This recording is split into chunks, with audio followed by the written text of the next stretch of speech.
All crime will be legal, and this franchise will never end, even if it takes... Forever! Forever!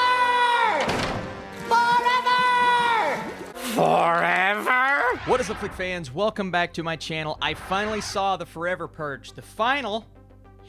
movie in the franchise. We're going to talk about it spoiler-free. Let's get into it. So all the rules are broken as a sect of lawless martyrs decides that the annual purge does not stop at daybreak and instead should never end. So following up the Purge election year, this is a film that I was very hesitant about, but at the same time, I'm like, all right, well, you're going to keep doing it. Let's see what you got. Now, I will say, I did not see the television show, so I didn't really know what the basis of that was and how it ties into the franchise, but I will say that the Forever Purge does start out on an interesting note, at the same time, kind of an awkward note. Some of the dialogue was a little bit like, okay, let's just get into the action, and they kept going, and I'm like, all right, let's just do what you normally do, and this franchise is slowly turning into more of this battle royale style of, well, it almost felt like we were following video game characters going through this city while it's being attacked by these looters and this group known as the Ever After.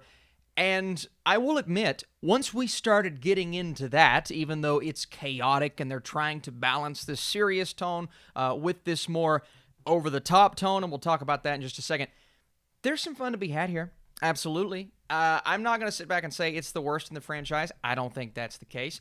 I'm definitely not going to say it's the best in the franchise. I still think The Purge #2 is the best. I liked the first one for what it did, trying to lean into the horror genre, but I wasn't a huge fan of the story itself. The second film really leaned into the action. It had an interesting and competent lead, and I liked a lot of the characters.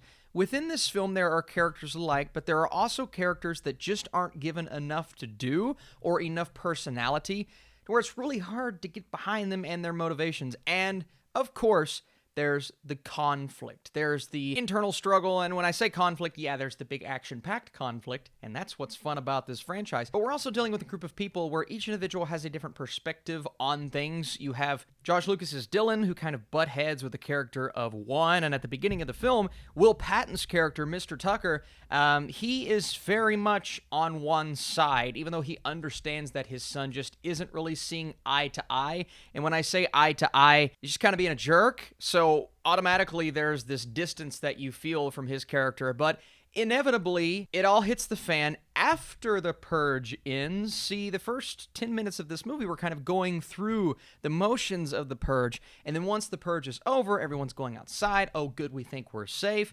And then chaos resumes, but everyone's trying to figure out, all right, what's going on? Because the Purge is over. Why are you still attacking this house and killing all of these people?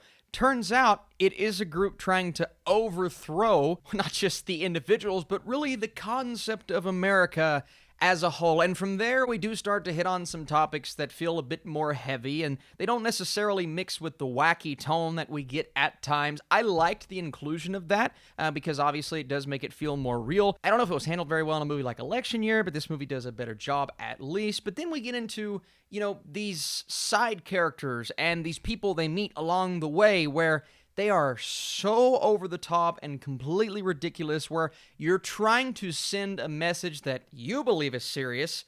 We're on the other side of it. But at the same time, you're just this crazy, bombastic individual to where no one's going to take you serious, and they don't really hash their idea or their perspective of things out very well. And then we get this, like, villainous boss character at a point where you kind of see the tragedy happen that sets him off. But again, we don't really know much of what that character's purpose is, so they just don't really give a lot for anyone to do, and then when the film settles down and you have to latch on to these characters, it's just tough to do that because of the writing. All of that being said, the action, and one series of scenes in particular when they get to El Paso, which is where they're going to try to escape this Forever Purge, the city turns chaotic, and it kind of feels like a video game, and I know a lot of people are going to have issues with that since it is a movie and it's not supposed to feel like a video game, but I actually found that to be some of the most fun of the entire movie, and the action scenes were actually filmed extremely competently, and this movie is not put together on the level of some of the bad films in this franchise. There's a lot of enjoyment to be had here. A lot of it is just silly and kind of ridiculous, over the top. other moments, they're trying to be really serious and hit on important topics, and then those things kind of start to clash, and I didn't know if the combination of those two things worked extremely well for this movie. It's almost like you got to pick a route.